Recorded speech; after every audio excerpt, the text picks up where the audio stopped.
नमस्कार, म प्रतिमा चौधरी। नमस्कार, म अनिस्मा बस्नेत। राति 8 बजेको जनता समाचारमा स्वागत छ। सबैभन्दा पहिले प्रमुख समाचार। पार्टी फुटाएर कार्यकर्ताको भविष्यमाथि खेलवाड भइरहेको ओलीको टिप्पणी। माधव नेपाल भन्नुहुन्छ ओली केशरजङ रायमाझी भन्दा बढी बेइमान। वैधानिकता सकिँदा पनि नेपाल रेडक्रस सोसाइटीको नवीकरण भएन। निवर्तमानहरू नै अधिवेशन रोक्नका लागि परेको तदर्थ समितिको भनाई। बजेट खर्च गर्न नपाउने भन्दै सरकारद्वारा अरबौं खर्च। सरकारी कोषबाट एकै दिन 14 अर्ब 87 करोड बढी खर्च भएको महालेखाको तथ्याङ्क। गरिब देशहरूलाई 20 करोड डोज कोरोना विरुद्धको खोप सहयोग गर्ने इयुको घोषणा। सहयोग गर्न धनी राष्ट्रहरूलाई अपिल। र फिफाको वरियतामा नेपाल यथावत दक्षिण एसियाली राष्ट्रको वरियतामा तेस्रो स्थानमा।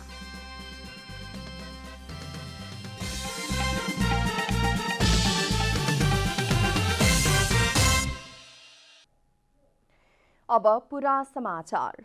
नेकपा एमालेका अध्यक्ष केपी शर्मा ओलीले एमालेमै फर्कन नेता कार्यकर्ताहरूलाई आह्वान गर्नुभएको छ।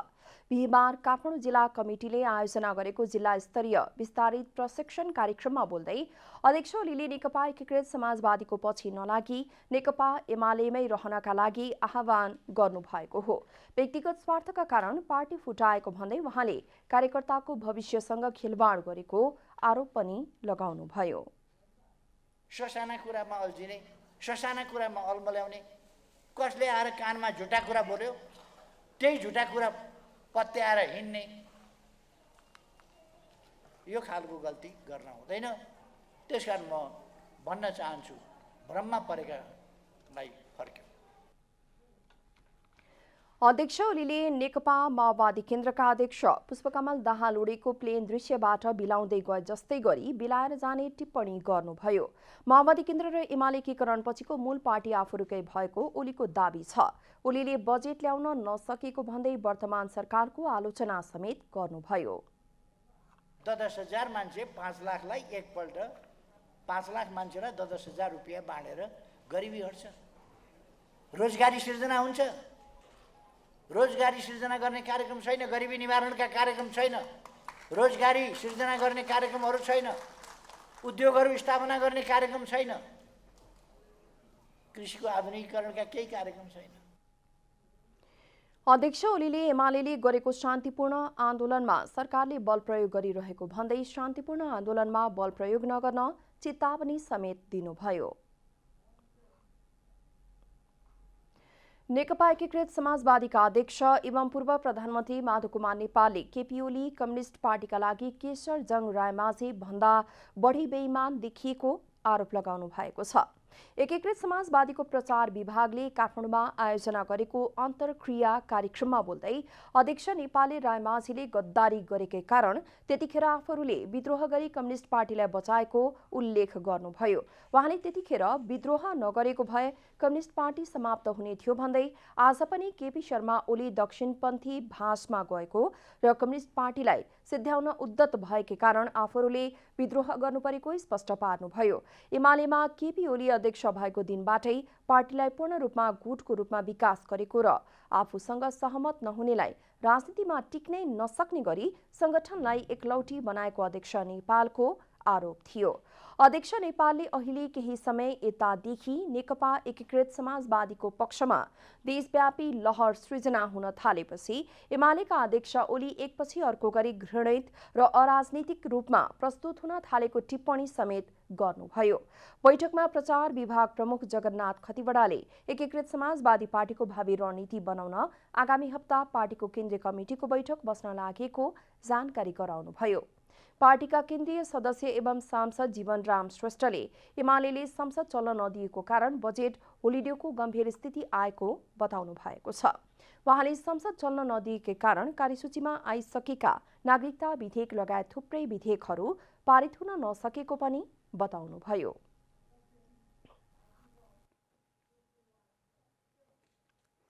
नेपाली कांग्रेसको क्रियाशील सदस्यता विवाद नटुङ्गिए पनि दोस्रो पटक संशोधन गरिएको ओडा तहको अधिवेशन असोज 5 गते नै हुने क्रियाशील छानबिन कार्यदलले जनाएको छ। विवादित क्षेत्र वा वडाको निर्वाचन यथावत राखी अन्य क्षेत्रको निर्वाचन गर्ने कार्यदलको तयारी रहेको छ। नेपाली कांग्रेसको क्रियाशील छानबिन समितिले दोस्रो पटक संशोधन गरिएको तालिका अनुसार नै निर्वाचन हुने जनाएको छ। विवादित क्षेत्र वा वडाको निर्वाचन यथावत राखी अन्य जिल्लाको क्रियाशील 1-2 दिनमै सार्वजनिक गर्ने कार्यदलले जनाएको छ। विवादित 20 जिल्ला मध्ये 7 जिल्लाको क्रियाशील विवाद बुधबार टुङ्ग्याएको थियो। कांग्रेसले यसअघि 57 जिल्लाको क्रियाशील सदस्यता विवरण सार्वजनिक गरिसकेको छ। यही भदौ 18 गतेदेखि प्रारम्भ भएको कांग्रेसको वडा अधिवेशन हालसम्म 57 जिल्लामा सम्पन्न भइसकेको छ। बाँकी 20 जिल्ला मध्ये 7 जिल्लाको क्रियाशील सदस्यता विवाद समाधान गरी प्रिन्ट भइसकेको र 13 जिल्लाको क्रियाशील सदस्यता विवरण पनि 1-2 दिनमै सार्वजनिक गरिने कार्यदलले जनाएको छ। आशंका पैदा हुन थालेका छन्। त्यसैले यो विश्वासको वातावरण बनाउनका निम्ति हामीले पछिल्लो 5 गतेको निर्धारित समय नकट्ने गरेको हाम्रो लक्ष्य राखेर हामी काम गर्दैछौँ। कांग्रेसको पछिल्लो अधिवेशन कार्यतालिका अनुसार अधिवेशन प्रारम्भ हुन बाँकी 20 जिल्लामा गाउँ नगर वडा अधिवेशन आगामी असोज 5 गते तोकिएको छ। विवादित वडा तथा क्षेत्रको विवाद कायमै रहेमा 13औं महाधिवेशनको क्रियाशील सदस्यताबाट पनि निर्वाचन गर्न सकिने निर्वाचन समितिका संयोजक महादेव प्रसाद यादवको भनाइ छ। अब त्यो कति दिनमा आउँछ, अब हुनसक्छ कि त्योमा अलिकति आउन ढिलो भयो भने त जस्तै 5 गते भन्दा अलिकति त्यसको सेड्युलमा मिलाउने गरिकन फेरि अलिकति केही बढाउनु पर्ने अवस्था हुन्छ कि अर्थात् व्यावहारिक रूपमा नीतिगत रूपमा त फिक्स भइसकेको छ डेटहरू। यता डडेलधुरामा वडा अधिवेशन पुनः गराउनु पर्ने पौडेल पक्षी नेताहरूको माग पूरा नहुने महामन्त्री डाक्टर शशाङ्क कोइरालाले स्पष्ट पार्नुभयो। अब फेरि चुनाव हुन सक्ने सम्भावना म देख्दिनँ। यो कुरा निर्वाचन समितिलाई पनि भन्नुभयो होइन, त्यो कुरा उठेन। चुनाव सम्भावना छैन। यस्तै गाउँ नगरपालिका अधिवेशन असोज 9 गते, प्रदेशसभा क्षेत्रीय अधिवेशन असोज 12 गते र प्रतिनिधि सभा क्षेत्रीय अधिवेशन एकमात्र प्रतिनिधि सभा निर्वाचन क्षेत्र भएको जिल्ला अधिवेशन असोज 15 गते निर्धारण गरिएको छ भने एकभन्दा बढी प्रतिनिधि सभा निर्वाचन क्षेत्र भएको जिल्ला अधिवेशन असोज 18 गते तोकिएको छ। कांग्रेसले प्रदेश अधिवेशन कार्तिक 10 देखि 12 गतेसम्म र केन्द्रीय महाधिवेशन आगामी मङ्सिर 9 देखि 13 गतेसम्म तय गरिसकेको छ। क्यामेरामा प्रदीपमान श्रेष्ठका साथ कमला हमाल, काठमाडौँ। भनिन्छ इतिहास सधैँ जित्नेको हुन्छ, तर हरेक परिवर्तनमा पराजितहरूको भूमिका नै छैन भन्ने चाहिँ होइन। नेपाली कांग्रेसमा 2012 को वीरगञ्ज महाधिवेशन र सभापतिमा पराजित उम्मेद्वारको सधैँ चर्चा हुने गरेको छ। स्थापनाकालदेखि चौथो महाधिवेशनसम्म निर्विरोध रूपमा नेतृत्व चयन गर्दै आएको नेपाली कांग्रेसभित्र 5औं अधिवेशनमा आएर पहिलो पटक सभापतिका लागि चुनाव भएको पाइन्छ। अधिवेशनले बीपीलाई सभापतिमा निर्वाचित गर्यो भने मातृका प्रसाद कोइराला, गणेश मानसिंह, गोपाल प्रसाद भट्टराई र केदारमान व्यथित प्रतिस्पर्धामा हुनुहुन्थ्यो। उहाँले जीवनमा एकचोटि पदको आकांक्षा देखाउनु भयो, त्यही सभापति। त्यो हारिसकेपछि फेरि उहाँले कहिले पनि तपाईँको के भनेदेखि आफूलाई सभापतिको आकांक्षा देखाउनु भयो, त्याग मात्रै उहाँको सङ्घर्ष मात्र। गणेश मानजीले जीवनमा एकपटक त्यही बेला पदको आकांक्षा देखाउनु भयो, त्यसपछि कहिल्यै सभापतिको आकांक्षा देखाउनु भएन। कांग्रेसले समाजवादको नीति पारित गरेको त्यो ऐतिहासिक महाधिवेशनमा सभापतिका लागि जिल्ला जिल्लाबाट मतदान भएको थियो। जिल्ला जिल्लामा ढ्वाङ राखेर त्यही काउन्ट गरेर निष्पक्ष तरिकाले त्यही काउन्ट गरेर 700, 800, 900 कति महाधिवेशन प्रतिनिधि थिए त्यतिखेर मेचीदेखि महाकालीसम्म है। त्यही गरेर त्यही भोट हालेर त्यहाँ गर्न सकिन्छ। 12 सालको कुरा, रिजल्ट आउनलाई पनि यहाँ हप्तौँ लाग्थ्यो। ल उसले चाहिँ आकाशवाणीबाट आउँथ्यो, ल गणेश मान सिंहले यति भोट, सुवर्ण शमशेरले यति भोट। सुवर्ण शमशेर र गणेश मानजीको बिचमा मुस्किलले 60-40 को डिफरेन्सेस मात्रै भयो। सुवर्णजी जित्नुभयो, गणेश मानजी हार्नुभयो। त्यसपछि 7औं महाधिवेशन हुँदा आफ्नै नेतृत्वको क्रान्तिबाट राणा शासन फालेर कांग्रेस 2/3 बहुमतका साथ सत्तामा थियो। बीपी विरुद्ध भूदेव राई चुनावी मैदानमा उत्रिनुभयो। त्यसको केही समयपछि राजाले प्रजातन्त्रमाथि कु गरेर 30 वर्षसम्म पञ्चायती शासन चलाए। एउटा पार्टी संरचना निर्माण गर्नको लागि सबै पक्ष, सबै क्षेत्र, सबै वर्ग र सबै समुदायको सबै विचारको एउटा समष्टिगत प्रतिनिधित्व हुनुपर्ने रहेछ। त्यहाँ लोकतान्त्रिकरणले कसलाई कार्यकर्ताहरूले विश्वास गरेका हुन्छन् अथवा कसलाई बहुमत दिएका हुन्छन् त्यसैको आधारमा सभापति छान्ने यो लोकतन्त्रको विधि पनि यही नै हो। त्यसैले 8औं महाधिवेशनका लागि 30 वर्ष कुर्नु पर्यो। झापामा सम्पन्न 8औं महाधिवेशनबाट सभापतिमा कृष्णप्रसाद भट्टराई निर्विरोध निर्वाचित हुनुभयो। 9औं महाधिवेशनमा गिरिजाप्रसाद कोइराला, चिरञ्जीवी वाग्ले र रामहरि जोशी बीच प्रतिस्पर्धा भयो। 10औं महाधिवेशनमा कोइरालालाई शेरबहादुर देउवा र रामहरि जोशीले चुनौती दिनुभयो। 11औं महाधिवेशनमा तेस्रो कार्यकालका लागि सभापतिमा उम्मेदवारी दिएका गिरिजाप्रसाद कोइरालालाई नरहरि आचार्यले चुनौती दिनुभयो। यसबीच नेपाली कांग्रेस र प्रजातान्त्रिक कांग्रेस बीच एकीकरण भयो। 12औं महाधिवेशनमा कार्यवाहक सभापति सुशील कोइराला, शेरबहादुर देउवा र भीमबहादुर तामाङ मैदानमा उर्लिनुभयो। सभापतिमा लगातार 2 पटक पराजित देउवा 13औं महाधिवेशनबाट कांग्रेसको सभापति बन्नुभयो। कांग्रेसको इतिहासमा नेतृत्वका लागि प्रतिस्पर्धा गर्ने 10 जना नेता सभापति हुन सक्नु भएन। तर पनि कांग्रेसको 6औं अधिवेशन र सभापतिमा पराजित गणेशमान सिंहको चर्चा आम कांग्रेस जनबीच सधैँ भइरहन्छ। सरकारले प्रतिस्थापन विधेयक मार्फत चालू आर्थिक वर्षको संशोधित बजेटमा गरिब तथा विपन्न परिवारलाई यही असोजभित्र प्रति परिवार 10,000 नगद अनुदान दिने घोषणा गरेको छ। तर रकम कसरी वितरण गरिन्छ, गरिब पहिचानको कार्यविधि कसरी तय हुन्छ भन्ने जिज्ञासा बढेको छ।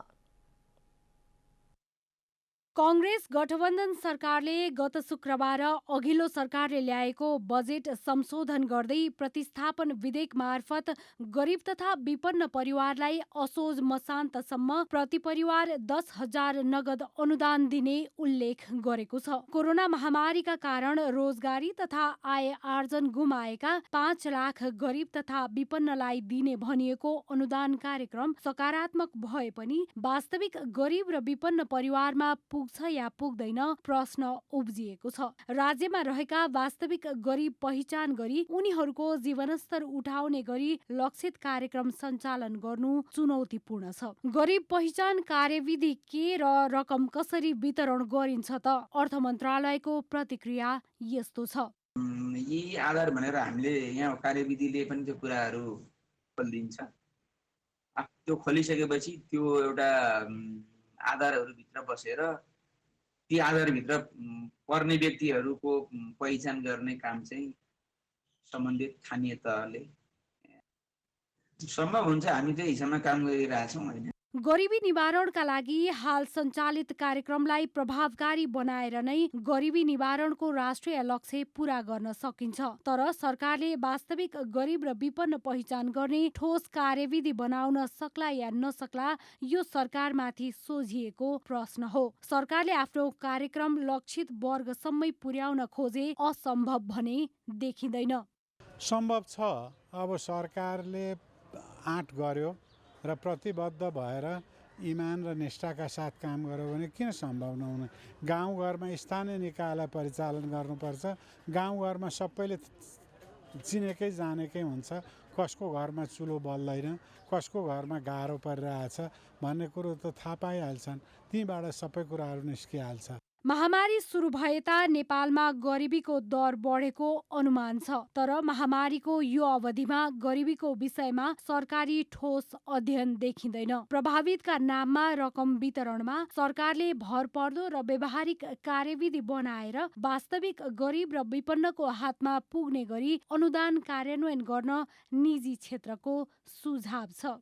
र चाहिँ यो चाहिँ यसपालि जुन गर्यो यो पुरै गर्नुपर्ने। यो अन्य मुलुकमा पनि यस्तो विषम परिस्थितिमा महामारीमा चाहिँ यस्तो राहत दिने प्रचलन छ र चाहिँ यो अन्तर्गत दिएको कुरा यो स्वागत छ। यो त पहिचानको आधार चाहिँ सरकारले एउटा टुल्स बनाउनुपर्छ। यसको लागि चाहिँ स्थानीय सरकारको चाहिँ सहयोग लिनुपर्छ। को मान्छे साँच्चीकै कोरोनाबाट पीडित र विपन्न छ भन्ने कुरा सरकारसँग एउटा राम्रो डाटा हुनुपर्छ। राष्ट्रिय योजना आयोग र अक्सफोर्ड गरिबी तथा मानव विकास पहल ओपीएचआईले गरेको अध्ययन अनुसार सन् 2019 सम्म नेपालमा 50 लाख मानिस अझै बहुआयामिक गरिबीको रेखा मुनि रहेको तथ्याङ्क छ। कोरोना सुरु भएपछिको लेखाजोखा गरिएको छैन। गरिब पहिचानमा राज्य कोषको रकम पहुँचवालाले पाउने तर वास्तविक गरिब छुट्ने अवस्था नहोस्, यसमा सरकारले विशेष ध्यान दिन जरुरी देखिन्छ। क्यामेरामा जयराज थपलियाका साथ रूपा घिमिरे, काठमाडौँ। नेपाल रेडक्रस सोसाइटीको वैधानिकता सकिँदा समेत पदाधिकारीहरूले यसको नवीकरण गर्न सकेका छैनन्। नवीकरणसम्म पनि हुन नसक्नुले विपद लगायतका क्षेत्रमा ठूलो बजेटमा कार्य गर्ने संस्थालाई अन्तर्राष्ट्रिय नियोगले विश्वास गर्ने अवस्था छैन। 2077 असारमा नेपाल रेडक्रस सोसाइटीको केन्द्रीय कार्य समितिको वैधानिकता समाप्त भएपछि साउनमा सरकारले पूर्व पदाधिकारी समेतलाई सामेल गरी भागबण्डमा 33 सदस्यीय तदर्थ समिति गठन गरेको थियो। समितिले सोसाइटीमा मुछिएका भ्रष्टाचारका मुद्दा टुङ्गाउने, विधान संशोधन गर्न विशेष अधिवेशन बोलाउने र त्यसैबाट संस्थाको नवीकरण लगायत समाज कल्याण परिषदमा दर्ता नगरिएको 16 अर्बको हिसाब पारित गर्दै तिर्न बाँकी घरजग्गा करको टुङ्गो लगाउने बताए पनि विशेष अधिवेशन भने हुन सकेको छैन। त्यसो त तदर्थ समितिसँग पदाधिकारीहरूको कार्यकाल घटाउने गरी विधान संशोधनको अधिकार नभएको भनेर निवर्तमान पदाधिकारीहरूले आरोप पनि लगाउने गरेका छन्। तर समितिका अध्यक्ष डाक्टर नेत्रप्रसाद तिमसिना भने विधानमा 2 कार्यकालको व्यवस्थाले पदमा बसेर सुविधा उपभोग गर्न वञ्चित हुने हुँदा निवर्तमानहरूले अनावश्यक हल्ला फैलाउने गरेको जिकिर गर्नुहुन्छ। निवर्तमानहरू अधिवेशन रोक्ने लबिङमा लागेकाले जिल्ला प्रशासनले पनि 3 पटकसम्म अधिवेशन रोकेको उहाँको आरोप छ। विधान अधिवेशनबाट वार्षिक कार्यक्रम र बजेट पनि पारित गर्नुपर्ने थियो, तर वार्षिक कार्यक्रम र बजेट पारित नहुँदा रेडक्रसको सोसाइटीको हालसम्म हुन नसकेको नवीकरण समेत हुन नसक्ने अवस्था सिर्जना भयो। विगतमा नेपाल रेडक्रस सोसाइटीको समितिमा रहेका अधिकांश निवर्तमान व्यक्तिहरू नै पद र सुविधाको प्रबन्धनको निम्ति अझै पनि रेडक्रसलाई कब्जा गरी रेडक्रसको बचेको साखलाई समाप्त गर्न प्रयत्नशील रहेको देखिन्छ। जिल्ला प्रशासन कार्यालय काठमाडौँबाट गठित छानबिन विज्ञ समूहले गत साउन 22 गते विद्यमान विधानमा अधिकार अध्यक्षमा केन्द्रीकृत भएकाले विधान नै परिवर्तन गर्नुपर्ने सुझाव दिएको थियो। त्यस्तै आइसिआरसीले पनि विधान परिवर्तनको सुझाव दिएको छ। तदर्थ समिति सुधार सहित विधान मस्यौदामा लागेकामा अहिले जिल्ला प्रशासन कार्यालयले विधान परिवर्तनको आदेश नदेखिएको भन्दै अधिवेशन रोक्न आदेश गरेको छ। हामीलाई त्यतिबेरै म्यान्डेट छैन भन्ने खालको कुराहरू आउनु पर्थ्यो र म्यान्डेट छ र छैन भन्ने खालको कुरामा म्यान्डेट छैन पनि भनेको छैन र छ भने हामीलाई चाहिँ अधिवेशन गर्ने, महाधिवेशन बोलाउने हामीले कर्म अघि भनिहाल्नु तपाईँले हामीले नीतिगत निर्णय गरेका छौँ। चाहिँ ब्रुकुटी उसमा भ्यूमा बसेर चाहिँ धेरै नीतिगत निर्णय गरेका छौँ। ती नीतिगत निर्णयहरू पनि यो अहिले विधान संशोधन जतिकै महत्त्वपूर्ण छ।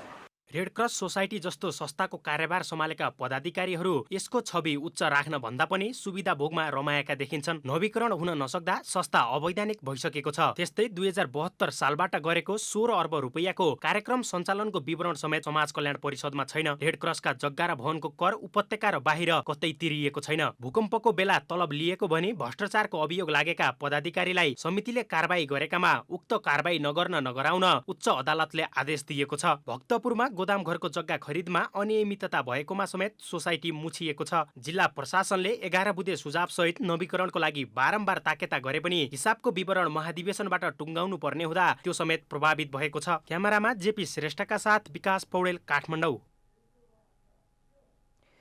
पछिल्लो 24 घण्टामा नेपालमा 1165 जना कोरोनाका नयाँ संक्रमित थपिएका छन्। 11,208 पीसीआर परीक्षण गरिएकोमा 1,165 र 3,971 एन्टिजेन परीक्षण गर्दा 346 जनामा संक्रमण पुष्टि भएको स्वास्थ्य तथा जनसङ्ख्या मन्त्रालयले जनाएको छ। नेपालमा कोरोना संक्रमण मुक्त हुने दर 95.3% रहेको स्वास्थ्य मन्त्रालयले जनाएको छ। त्यसै पछिल्लो 24 घण्टामा 1,689 जना कोरोना मुक्त भएको मन्त्रालयले जनाएको छ। यो सँगै कुल संक्रमण मुक्त हुनेको संख्या 74,52,015 रहेको छ।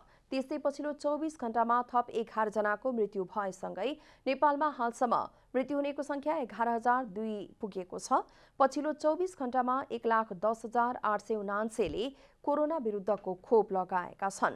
हालसम्म 60,57,194 जनाले पहिलो मात्रा र 54,73,151 जनाले पूर्ण मात्रा खोप लगाइसकेको मन्त्रालयले जनाएको छ।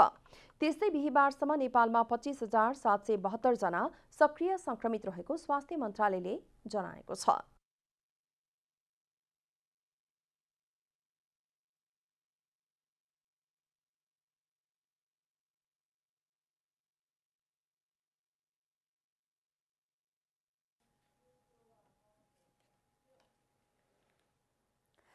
किरात राईहरूको उद्गम स्थल भोजपुरमा संग्रहालय सहितको एलम्बर सवाहाल निर्माणको काम सुरु भएको छ। प्रदेश नम्बर 1 सरकारले प्राथमिकतामा राख्दै किराँत राईहरूको ऐतिहासिक महत्त्वका संस्कार संस्कृति झल्कने खालको भवनको निर्माण थालेको हो।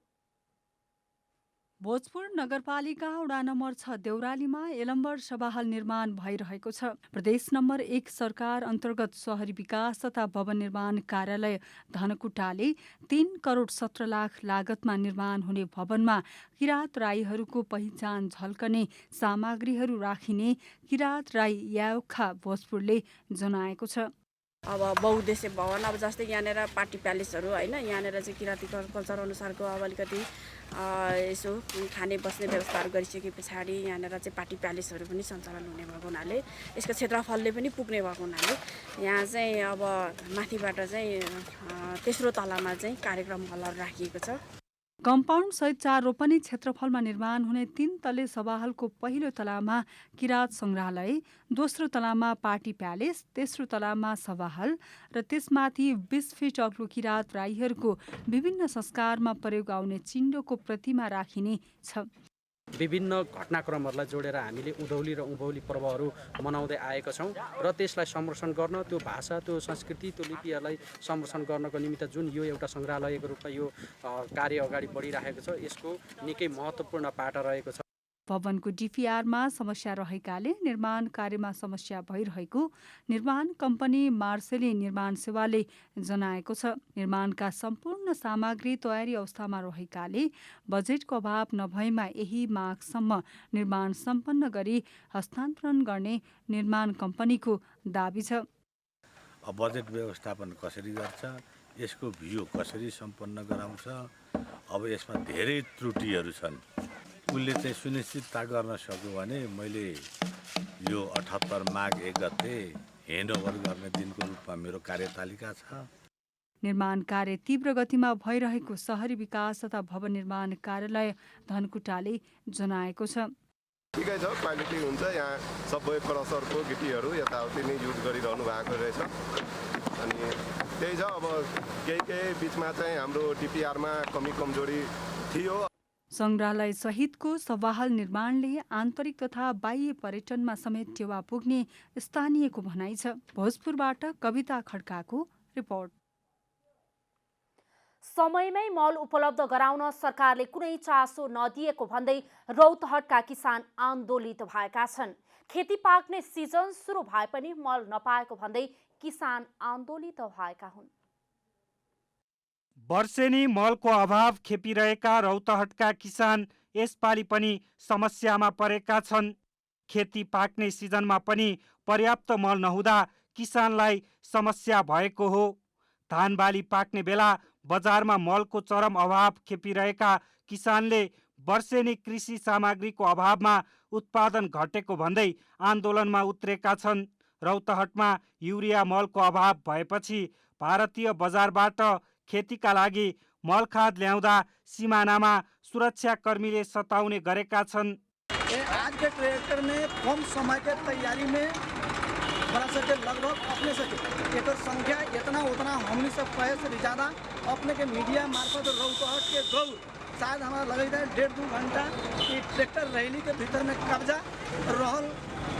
समय के हिसाब से अपने अंदाज कर सकते कि हजारों से बेसी ट्रैक्टर यहाँ किसान के रैली में सहभागी भेल के वो तथ्यगत हिसाब किताब निकालल जा सके। नेपाल सरकारले पर्याप्त मात्रामा मल खादको व्यवस्था नगर्ने तथा कृषक आफैले समेत अन्य मुलुकबाट ल्याउँदा तस्करी गरेको भन्दै कारबाही भोग्नु पर्दा किसान पीडित बनेका छन्।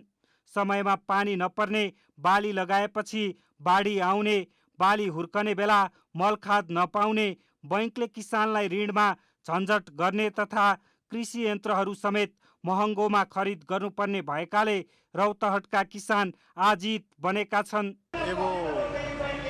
90% कृषि में आश्रित किसान सब है। विगत बहुत समय से अपने सब किसान सब अपने के हर एक प्रकार के राज्य संयंत्र से दबल है। किसान के जब तक हक हित में अपने के सरकार जब भी अपने के कोनो नीति अवलंबन करे है, जैसे कि पटक पटक विधेयक ले आवे थे तो किसान के हक में ही अपने के सरकार विधेयक लेगी तो ठीक रहे। किसानका समस्याका बारेमा केन्द्र र प्रदेश सरकारलाई अवगत गराउन उनीहरू आन्दोलनमा उत्रिएका हुन्। स्थानीय र प्रदेश सरकारले पनि किसानका पीडा नबुझेको उनीहरूको आरोप छ।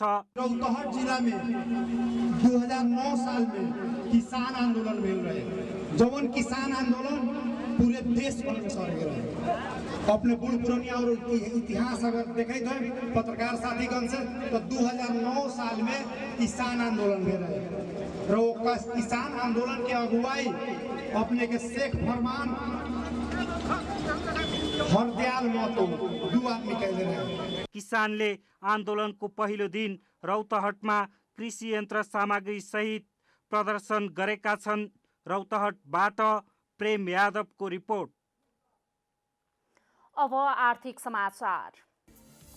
आर्थिक समाचारका साथमा हुलास भए अरू किन खोज्ने।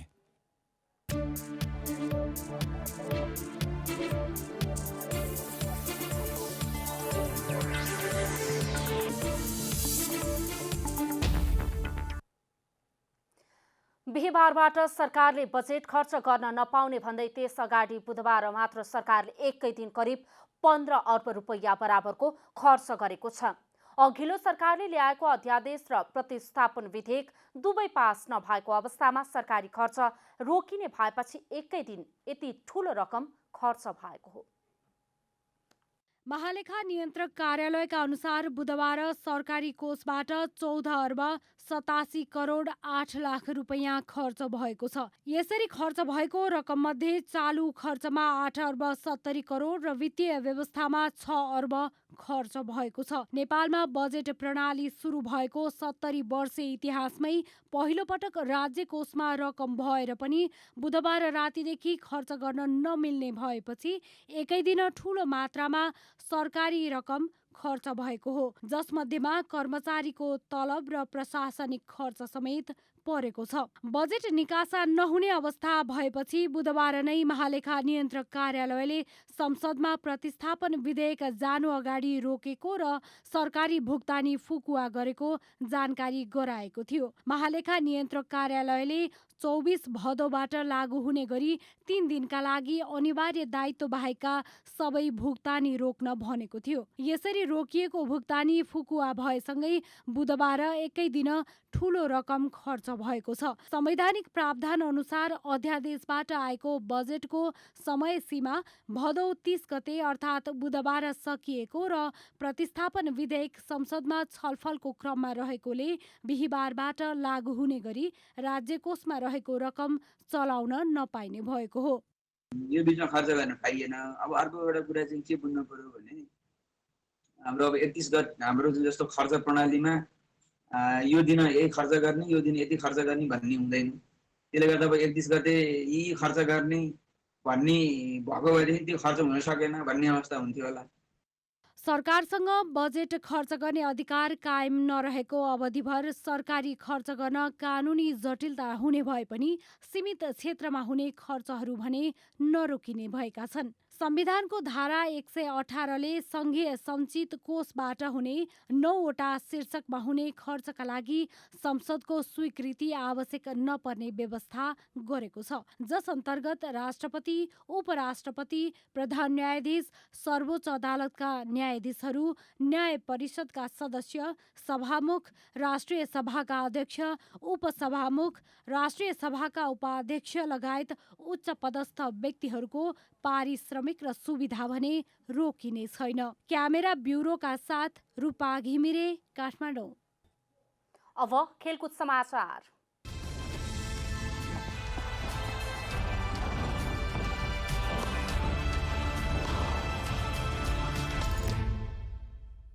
विश्व फुटबलको सर्वोच्च निकाय फिफाको वरियतामा नेपाल यथावत रहेको छ। विश्व फुटबलको सर्वोच्च निकाय फिफाले बिहिबार सार्वजनिक गरेको नयाँ वरियतामा नेपाल यथावत रहेको हो। नयाँ वरियतामा नेपाल 168औं स्थानमा रहेको छ। नेपालले हालै भारतसँग 2 मैत्रीपूर्ण खेल खेलेको थियो। नेपालले पहिलो खेल भने 1-1 गोलको बराबरीमा खेलेको थियो। दोस्रो मैत्रीपूर्ण खेलमा भारतले नेपाललाई 2-1 गोल अन्तरले हराएको थियो। नेपाल दक्षिण एसियाली राष्ट्रको वरियतामा तेस्रो स्थानमा रहेको छ। नेपालभन्दा अघि भारत र मालदिप्स रहेका छन्। भारत 107औं स्थानमा रहेको छ। मालदिप्स 158औं स्थानमा रहेको छ। नेपालभन्दा तल भुटान, बंगलादेश, श्रीलङ्का र पाकिस्तान रहेका छन्। नयाँ वरियताको शीर्ष स्थानमा बेल्जियम यथावत रहेको छ। यस्तै ब्राजिल दोस्रो, तेस्रोमा इङ्ल्यान्ड, चौथौमा फ्रान्स र 5औं स्थानमा इटाली रहेको छ। विराटनगर वारियर्सले चौथो संस्करणको Everest premier league EPL T20 cricket प्रतियोगिताका लागि मनोज कटुवाललाई मुख्य प्रशिक्षक नियुक्त गरेको छ। विराटनगरले बिहिबार कटुवाललाई मुख्य प्रशिक्षक नियुक्त गरिएको जनाएको छ। नेपाल पुलिस क्लबका प्रशिक्षक समेत रहेका कटुवालले यसअघि पोखरा प्रिमियर लिग PPL को फ्रेन्चाइजी टिम चितवन राइनोजको मुख्य प्रशिक्षक भएर काम गरिसकेका छन्। उनले टोलीलाई दोस्रो संस्करणको उपाधि समेत दिलाएका थिए। नेपाली राष्ट्रिय टोलीका पूर्व खेलाडी कटुवालले राष्ट्रिय टिमको सहायक प्रशिक्षक भएर काम गरिसकेका छन्। यसैबीच चितवन टाइगर्सले EPL का लागि भारतका पुरुष सिंहलाई सहायक प्रशिक्षक नियुक्त गरेको छ। दिल्लीका पूर्व क्रिकेटर सिंह लेभल 2 गरेका प्रशिक्षक हुन्। चितवनको मुख्य प्रशिक्षकमा सामसङ जङ थापा रहेका छन्। यस्तै चितवनले राष्ट्रिय टोलीबाट खेलिसकेका दिलीप नाथलाई उपकप्तानको जिम्मेवारी दिएको छ। चितवनको कप्तानी सोमपालले गर्नेछन्। चौथो संस्करणको EPL क्रिकेट असोज 9 गतेदेखि असोज 23 गतेसम्म ट्यु मैदानमा हुनेछ। प्रतियोगितामा 6 शहरका फ्रेन्चाइज टिमले सहभागिता जनाउनेछन्।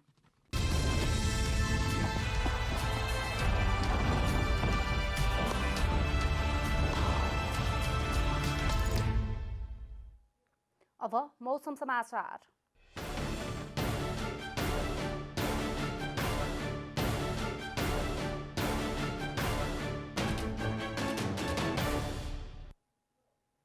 आज राति देशभर मौसम सामान्यदेखि पूर्णतया बदलिरही लुम्बिनी, गण्डकी, कर्णाली र सुदूरपश्चिम प्रदेशका धेरै स्थानहरू तथा बाँकी प्रदेशका केही स्थानमा मेघगर्जन, चट्याङसहित हल्कादेखि मध्यम वर्षाको सम्भावना रहेको जल तथा मौसम पूर्वानुमान महाशाखाले जनाएको छ। अब देशभरका विभिन्न स्थानका मौसम सम्बन्धी थप विवरण।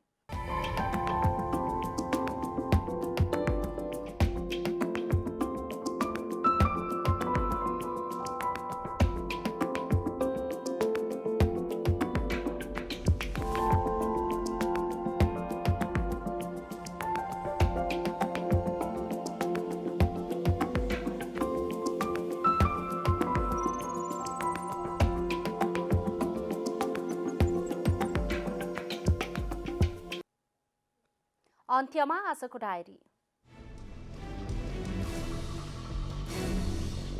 नेकपा एमालेका अध्यक्ष केपी शर्मा ओलीले एमालेमै फर्कन नेता कार्यकर्ताहरूलाई आह्वान गर्नुभएको छ। अध्यक्ष ओलीले नेकपा एकीकृत समाजवादीको पछि नलागी नेकपा एमालेमै रहनका लागि आह्वान गर्नुभएको हो। व्यक्तिगत स्वार्थका कारण पार्टी फुटाएको भन्दै उहाँले कार्यकर्ताहरूको भविष्यसँग खेलवाड गरेको आरोप समेत लगाउनुभयो।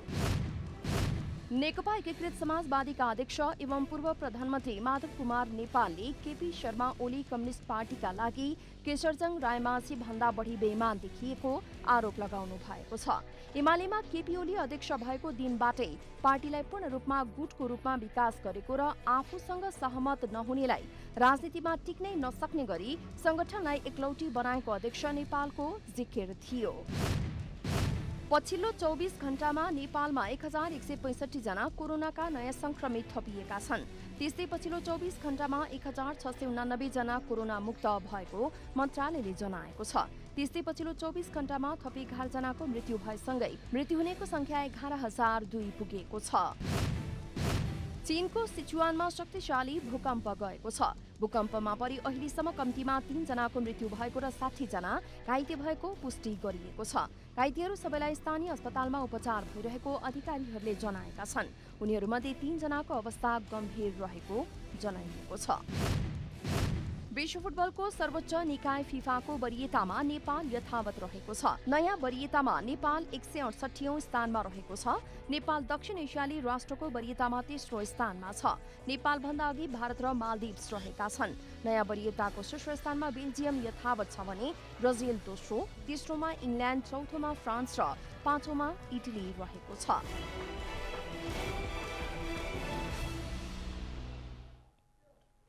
जनता समाचार अहिलेलाई यति नै। जनताद्वारा जनताका लागि प्रसारित जनता टेलिभिजनका कार्यक्रमहरू युट्युब, ट्विटर, फेसबुक र हाम्रो वेबसाइट जनतासमाचार.com मा पनि पढ्न र हेर्न सक्नुहुनेछ। सूचनामा तपाईको सहभागिता, समयमा समाचार हाम्रो प्रतिबद्धता। कोरोना भाइरसको संक्रमणबाट बच्न नियमित रूपमा साबुन पानीले मिची हात धौँ, अनिवार्य मास्कको प्रयोग गरौँ, भिडभाडबाट टाढै रहौँ। नमस्कार।